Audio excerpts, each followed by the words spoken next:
24-25 نومبر سے جو رابطہ شروع ہوا تھا تھرو بیک چینل، وہ اسٹیبلشمنٹ سے میرے خیال میں ابھی بھی ٹھیک ہے. موجودہ اسٹیبلشمنٹ کی لیڈرشپ جب تک ہے کوئی بیک چینل اور بیک ڈور نہیں کھلے. حکومت مذاکرات میں سنجیدہ نہیں ہے. 9 مئی کا یا 26 نومبر کا جوڈیشل کمیشن اوریجنلی بنے گا تو اس کا کھرا اور اس کی بینیفیشری جو ہے وہ پی ایم ایل اے نہیں ہوگی. اگر ٹرمپ انتظامیہ سے دباؤ آتا ہے عمران خان کے معاملے میں تو کیا کریں گے؟ دباؤ ہم نے پہلے بھی برداشت کیے ہوئے ہیں، اب بھی برداشت کریں گے. عمران جیل سے باہر آ سکتے کہ ابھی تو جیل میں ہی رہیں گے. ہمیں پتہ چلا کہ آپ نے عمران خان کو کچھ رپورٹ دی ہیں، کوئی کرپشن کے واقعات بتائے ہیں. بالکل ان شکایات آئی تھی 20 کے اندر یوکرین کی گندم جو ہیومن کنزمپشن کے لیے فٹ نہیں تھی وہ کیوں خریدی گئی.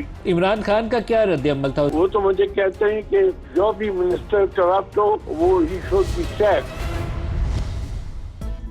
ندیم ملک لائیو پیر سے جمعرات رات 8:03 پر.